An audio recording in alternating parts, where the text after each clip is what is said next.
চারিদিকে লাল রঙের ছড়াছড়ি, সস্তা চকলেটের গন্ধ আর কার্ডবোর্ডের তৈরি হৃৎপিণ্ড।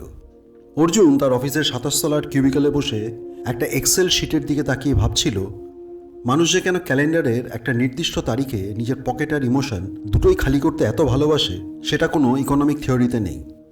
অর্জুন 32। কর্পোরেট দুনিয়া তার ভেতরের রোম্যান্টিক সত্তাকে অনেক আগেই পিষে মেরে ফেলেছে। তার কাছে প্রেম মানেই হলো আনপ্রোডাক্টিভ আউটপুট। অন্যদিকে রিয়া তার অগোছালো স্টুডিও অ্যাপার্টমেন্টে বসে কফির মগ হাতে একটা লোগো ডিজাইন করছিল। তার কাছে প্রেম হলো একটা সাবস্ক্রিপশন, যেটা মানুষ শখ করে কেনে, তারপর ক্যান্সেল করতে ভুলে যায়, আর প্রতি মাসে ব্যাংক থেকে ইমোশনাল ট্যাক্স কাটতে থাকে। ঠিক এই পরিস্থিতিতেই তাদের আলাপ হলো জাস্ট টক অ্যাপে। এই অ্যাপের অ্যালগরিদম অদ্ভুত। এটা আপনাকে তার সাথেই মেলাবে যে আপনার মতোই একা এবং জীবন নিয়ে বিরক্ত। চ্যাটবক্সে অর্জুন লিখল, আশা করি আপনি এখানে আমাকে গুড মর্নিং আর গোলাপ ফুলের ছবি পাঠাতে আসেননি। রিয়া টাইপ করতে করতে হাসল, একেবারেই না। আমি এসেছি এটা নিশ্চিত করতে যে পৃথিবীতে আমার মতো আরও একজন সিউডো ইন্টেলেকচুয়াল আছে যে ভ্যালেন্টাইন্স ডেকে ক্যাপিটালিজমের ষড়যন্ত্র মনে করে। অর্জুন একটু নড়ে চড়ে বসল। স্ক্রিনে লেখা এলো, অর্জুন 32, আমি ইমোশনালি এক্সস্টেড। রিয়া উত্তর দিল, রিয়া 30, আমি ইমোশনালি দেউলিয়া, ডিল ফাইনাল। সেই রাতেই তারা একটা অলিখিত সংবিধান তৈরি করে ফেলল। 1, নো ফ্লার্টিং, একে অপরের রূপ বা চোখের প্রশংসা করা নিষিদ্ধ। খুব বেশি হলে বলতে পারে আজকের প্রেজেন্টেশনটা ভালো ছিল। 2, নো ফিউচার টক, কাল কি হবে বা 5 বছর পর আমরা কোথায় থাকবো এই জাতীয় প্রশ্ন করলে ব্লক। আর 3, নো রিয়েল লাইফ মিট, আমরা ফোনের ওপাশেই থাকবো, বাস্তবের রক্ত মাংসের মানুষগুলো বড় জটিল হয়। রিয়া মেসেজ পাঠালো, আমাদের এই সম্পর্কটাকে কি বলা যায়, জাস্ট ফ্রেন্ড?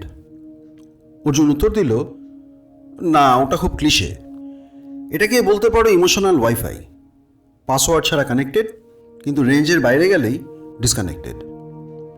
রিয়া একটা হাসির ইমোজি পাঠিয়ে লিখল, দারুণ। আর ডেটা শেষ হয়ে গেলে?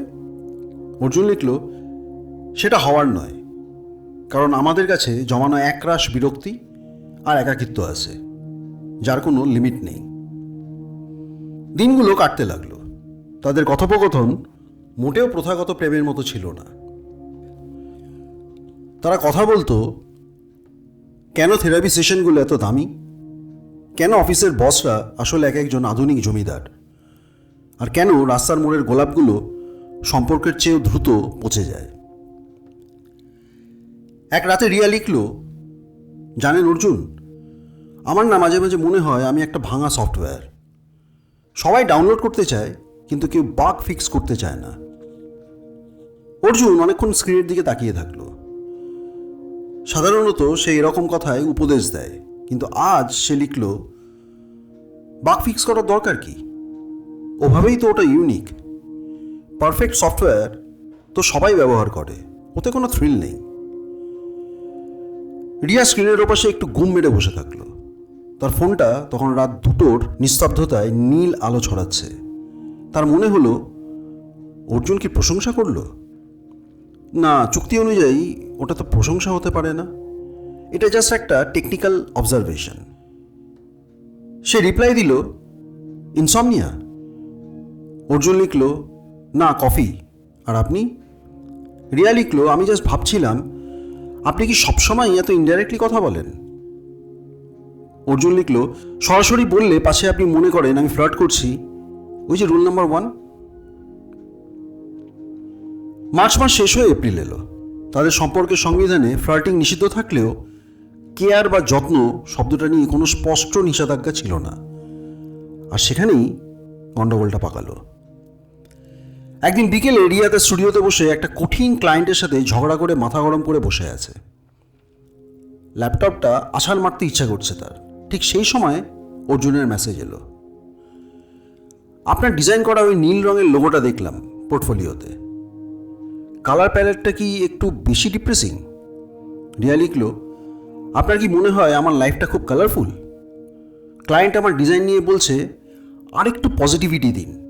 পজিটিভিটি কি বাজারের দোকানে কিলো দরে কিনতে পাওয়া যায়? অর্জুন লিখল, এক কাজ করুন, ল্যাপটপ বন্ধ করুন, 10 মিনিট ব্যালকনিতে গিয়ে দাঁড়ান, আমি একটা প্লেলিস্ট পাঠাচ্ছি, ওটা শুনুন। আর হ্যাঁ, ঝগড়া করার এনার্জি বাঁচিয়ে রাখুন, রাতে আমার সাথে ক্যাপিটালিজম নিয়ে ডিবেট করতে হবে। রিয়া হাসল। এই হাসিটা চুক্তির বাইরে। তার মনে হলো কেউ একজন তার মেজাজটা বুঝতে পারছে, কোনো জাজমেন্ট ছাড়াই। সে ইয়ারফোনে গানটা চালিয়ে ভাবল, এটা কি প্রেম? না না, এটা জাস্ট কোঅপারেশন। এদিকে অর্জুনের অফিসে নতুন এক ইন্টার্ন জয়েন করেছে। সে সারাক্ষণ অর্জুনের আশেপাশে ঘুরঘুর করে। অর্জুন যখন রিয়াকে এই গল্পটা শোনালো, রিয়া হঠাৎই সিরিয়াস হয়ে গেল। রিয়া লিখল, ইন্টার্ন মেয়েটির নাম কি বললেন যেন? তানিয়া। ওর তো বেশ উজ্জ্বল ভবিষ্যৎ দেখছি। অর্জুন লিখল, মানে? আপনি যেভাবে ওর কথা বলছেন তাতে মনে হচ্ছে আপনি নিজের প্রোডাক্টিভিটি রুলসগুলো হয়তো শিথিল করেছেন। অর্জুন লিখল, রিয়া আপনি কি জেলাস হচ্ছেন? রুল নাম্বার 1 মনে আছে তো? রিয়া লিখল, জেলাস? আমি জাস্ট আপনার কেরিয়ার নিয়ে চিন্তিত। আপনি তো আবার ইমোশনালি এক্সস্টেড। এত এনার্জি কোথায় পাবেন? সেই রাতে তাদের কথা খুব অল্প হলো। অর্জুন বুঝতে পারছিল না সে কেন বারবার ফোনের দিকে তাকাচ্ছে। একটা মানুষ যাকে সে কোনোদিন দেখেনি, যার গলার স্বর শুধু ভয়েস নোটে শুনেছে, তার নীরবতা কেন এত ভারী মনে হচ্ছে। কলকাতায় সেদিন অঝোরে বৃষ্টি পড়ছে। অর্জুন তার ফ্ল্যাটের জানলায় দাঁড়িয়ে ভাবছিল, এরকম দিনে মানুষ সাধারণত রোম্যান্টিক গান শোনে বা খিচুড়ি খায়, কিন্তু সে কি করছে? সে রিয়ার সাথে এক্সিস্টেন্সিয়াল ক্রাইসিস নিয়ে চ্যাট করছে। রিয়া লিখল, অর্জুন যদি কোনোদিন আমাদের বাস্তবের পৃথিবীতে দেখা হয়, আপনি কি আমাকে চিনতে পারবেন? মানে ফিল্টার ছাড়া? অর্জুন লিখল, আমি মানুষের চেহারা দেখি না রিয়া, আমি মানুষের ভাইব দেখি। আপনার ভাইবটা অনেকটা ওই পুরনো লাইব্রেরির মতো, একটু ডাস্টি কিন্তু ভেতরে অনেক গল্প আছে। রিয়া একটা 3 মিনিটের ভয়েস নোট পাঠালো। বৃষ্টির শব্দ পাওয়া যাচ্ছে ব্যাকগ্রাউন্ডে। জানেন অর্জুন, মাঝে মাঝে আমার খুব ভয় হয়। আমাদের এই কথা বলা, এই রোজকার অভ্যাস, এগুলো কি আমাদের আরও একা করে দিচ্ছে না? বাস্তব মানুষগুলোর সাথে তো আমাদের আর কোনো কানেকশন থাকছে না। আমরা দুজনে মিলে একটা কাল্পনিক বাবল তৈরি করেছি। অর্জুন উত্তর দিল না। সে ভয়েস নোটটা 3 বার শুনল। গলার স্বরটা আজ অন্যরকম। সার্কাজম নেই, কোনো মেকি হাসি নেই, শুধু এক রাশ ক্লান্তি। অর্জুন লিখল, বাবলটা কাল্পনিক হতে পারে রিয়া, কিন্তু নিঃসঙ্গতাটা তো সত্যি। আর সেই সত্যিটা শেয়ার করার জন্য যদি একটা কাল্পনিক বাবল লাগে, তাতে ক্ষতি কি? সেই রাতে অর্জুন প্রথমবার ভাবল, চুক্তির 3 নম্বর নিয়মটা, অর্থাৎ বাস্তবে দেখা না করা, হয়তো একটা ভুল ছিল, কিন্তু সে সেটা মুখে বলতে পারল না। ইগো আর ভয়ের একটা দেওয়াল তাকে আটকে দিল। পরের কয়েক মাস কেটে গেল অদ্ভুত এক লুকোচুরিতে। তারা একে অপরের জীবনের অংশ হয়ে গেছে, অথচ অফিসিয়ালি তারা কেউ না। অর্জুন এখন জানে রিয়ার মাইগ্রেনের ব্যথার সময় কোন চা কাজ করে, আর রিয়া জানে অর্জুনের যখন খুব স্ট্রেস হয় সে তখন পুরনো দিনের কার্টুন দেখে। একদিন রিয়া লিখল, আচ্ছা আমরা কি কোনো সম্পর্কে আছি? অর্জুন লিখল, না, আমরা একটা মিউচুয়াল এগ্রিমেন্টে আছি। রিয়া লিখল, রাইট, যেখানে ভালোবাসা নেই, শুধু শেয়ারিং আছে, অনেকটা নেটফ্লিক্স পাসওয়ার্ড শেয়ার করার মতো। অর্জুন বলল, ঠিক তাই, সাবস্ক্রিপশন শেষ হয়ে গেলে যে যারা রাস্তায়। কিন্তু তারা দুজনেই জানতো এই সাবস্ক্রিপশন তারা কোনোদিনও শেষ করতে পারবে না, কারণ তারা একে অপরের অভ্যাসে ঢুকে গেছে। এমন এক অভ্যাস যা সিগারেটের চেয়েও ক্ষতিকারক। ফেব্রুয়ারি মাস আবার ফিরে এলো, কিন্তু এবারের হাওয়াটা একটু অন্যরকম। গত 1 বছরে অর্জুন আর রিয়া একে অপরের আত্মার আত্মীয় হয়ে উঠেছে, অথচ তারা এখনও একে অপরের কাছে কেবল ফোনের স্ক্রিনের কিছু পিক্সেল।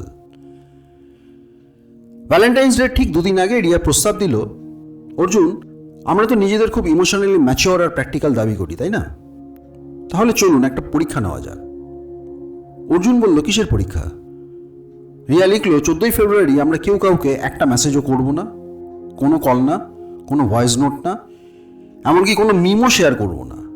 আমরা প্রমাণ করব যে আমরা একে অপরের ওপর নির্ভরশীল নই। এটা জাস্ট একটা চয়েস, কোনো অ্যাডিকশন নয়। অর্জুন এক মুহূর্ত ভাবল, তারপর টাইপ করল, চ্যালেঞ্জ অ্যাকসেপ্টেড।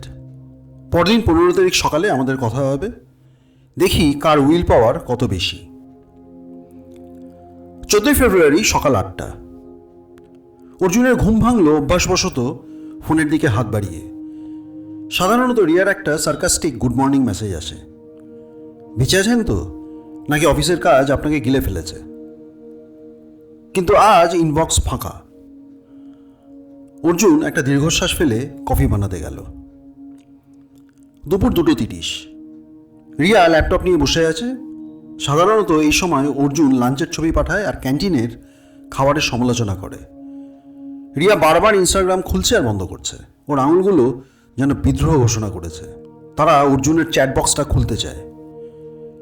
সে নিজেকে ধমক দিল, না Riya, you are a strong independent woman, তোমার কোনো ইমোশনাল সাপোর্টের দরকার নেই।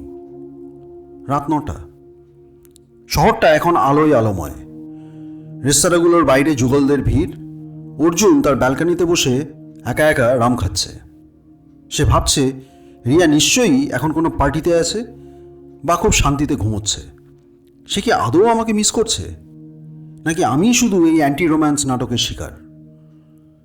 সে ফোনটা হাতে নিল, টাইপ করলো, রিয়া, আমি জানি আমাদের কথা বলার নয়, কিন্তু। তারপর ডিলিট করে দিল। আবার লিখল, আজকের চাঁদটা খুব সুন্দর। আবার ডিলিট করলো। মনে মনে ভাবলো, না, এটা খুব ক্লিশে শোনাচ্ছে। রাত 11:45, আর মাত্র 15 মিনিট বাকি। রিয়া আর সহ্য করতে পারল না। সে একটা ভয়েস নোট রেকর্ড করা শুরু করলো। অর্জুন, আমি হার মেনেছি। আমি সারাদিন আপনার কথা ভেবেছি। আমি ভেবেছিলাম আমি খুব স্ট্রং, কিন্তু আমি আসলে একটা হিপোক্রিট। আমি লোনলি, আর এই লোনলিনেসটা শুধু আপনার সাথেই শেয়ার করা যায়। I miss you. রেকর্ডিং শেষ হলো, কিন্তু সে সেন্ড বাটনে আঙুল ছোঁয়াতে পারল না। ভস্মীভূত হওয়ার ভয় তাকে আটকে দিল। ঠিক 11:59 অর্জুনের মেসেজ এলো, মাত্র একটা শব্দ, কফি। পরদিন বিকেল, পার্ক স্ট্রিটের একটা ক্যাফে। অর্জুন বসে আছে জানালার ধারের টেবিলটায়। সে নীল শার্ট পরেছে, যেটা রিয়া একবার কথায় কথায় বলেছিল তার খুব প্রিয় রং। তার বুক ধরফর করছে। 32 বছর বয়সে এসেও তার মনে হচ্ছে সে স্কুলের প্রথম ডেটে এসেছে। ক্যাফের দরজা খুলল। সাদা কুর্তা আর জিন্সে একজন মহিলা ঢুকলেন, চোখে চশমা, কাঁধে একটা ল্যাপটপ ব্যাগ। রিয়া। তারা একে অপরের দিকে তাকালো। না, কোনো মিউজিক বাজলো না, চারিদিকে ফুল ঝরে পড়ল না, শুধু একটা গভীর স্তব্ধতা। রিয়া এসে সামনে চেয়ারটায় বসলো। কিছুক্ষণ দুজনেই চুপ। রিয়া বলল, আপনি ছবিতে যেমন, বাস্তবে তার চেয়েও বেশি ডিপ্রেসিং দেখতে। অর্জুন হেসে ফেলল, বলল, আর আপনি ছবিতে যেমন স্মার্ট হওয়ার ভান করেন, বাস্তবে তার চেয়েও বেশি নার্ভাস। কফি এলো। ধোঁয়া ওঠা মাগের ওপর দিয়ে তারা একে অপরের চোখের দিকে তাকালো। এবার আর কোনো স্ক্রিন নেই, কোনো ফিল্টার নেই। রিয়া বলল, অর্জুন, একটা কথা বলবো? আমি আপনার প্রেমে পড়িনি, মানে ওই কাব্যিক প্রেম যেটাকে বলে আর কি, সেটা নয়। আমি জাস্ট আপনার সাথে কথা বলতে বলতে নিজেকে নতুন করে খুঁজে পেয়েছি। আমি শুধু একা থাকার ভান করাটা বন্ধ করেছি। অর্জুন বলল, আমিও কোনোদিন প্রেম খুঁজিনি রিয়া। আমার কাছে ওটা একটা লায়াবিলিটি ছিল। কিন্তু আপনার সাথে কথা না বলে ওই 24 ঘন্টা কাটানোটা ছিল আমার জীবনের সবচেয়ে আনপ্রোডাক্টিভ সময়। আপনি নিঃসঙ্গতাটাকে অপ্রয়োজনীয় করে তুলেছেন। তারা কেউ কাউকে আই লাভ ইউ বলল না, কারণ এই শব্দটা তাদের কাছে খুব সস্তা মনে হয়। তারা এক অপরের হাতটাও ধরল না। শুধু ক্যাফে থেকে বেরোনোর সময় অর্জুন বলল, আগামীকাল কি আমরা নিয়মগুলো একটু বদলাতে পারি? রিয়া জিজ্ঞেস করলো, কোন নিয়মটা? অর্জুন বলল, ওই যে ভবিষ্যৎ নিয়ে কথা বলা যাবে না। আমাদের কি কোনো ভবিষ্যৎ আদৌ আছে? রিয়া বলল, ভবিষ্যৎ জানি না, তবে একটা বর্তমান তো আছে, ওটা দিয়েই শুরু করা যাক। অর্জুন বলল, অবশ্যই, কিন্তু মনে রাখবেন কোনো ড্রামা চলবে না। রিয়া বলল, একদম, শুধু কফি আর রিয়ালিটি।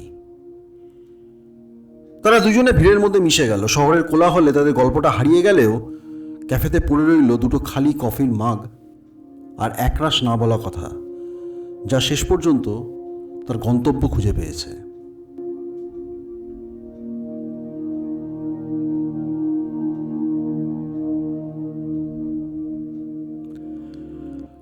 অরিন্দম সেনগুপ্ত অফিসিয়ালস জীবনবোধের গল্পে আজ আপনি শুনলেন হৃদরোগে সাবধান।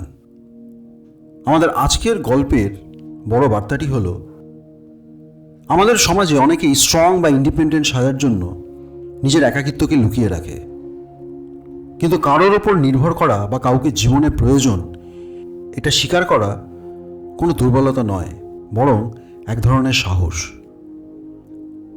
সম্পর্কের নাম যাই হোক না কেন, যদি কেউ আপনার নিঃসঙ্গতাকে অপ্রয়োজনীয় করে তুলতে পারে, তবে সেই মানুষটি আপনার জীবনের সবচেয়ে বড় প্রাপ্তি।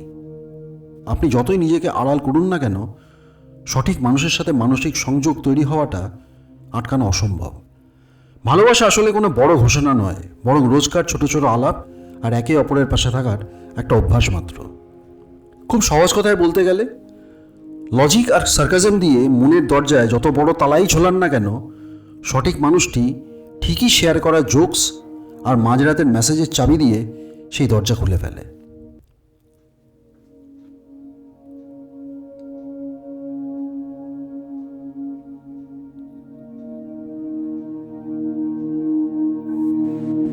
অরিন্দম সেনগুপ্ত অফিসিয়াল জীবনবোধের প্রতিটা গল্পে একটু জীবন, আর প্রতিটা জীবনে একটা গল্প। ছোট গল্প, বড় শিক্ষা। গল্প শেষ নয়, জীবনও নয়। শোনো, শেখো, বাঁচো। আজ এ পর্যন্তই। দেখা হচ্ছে পরের গল্পে। লাইক, শেয়ার আর সাবস্ক্রাইব করতে ভুলো না।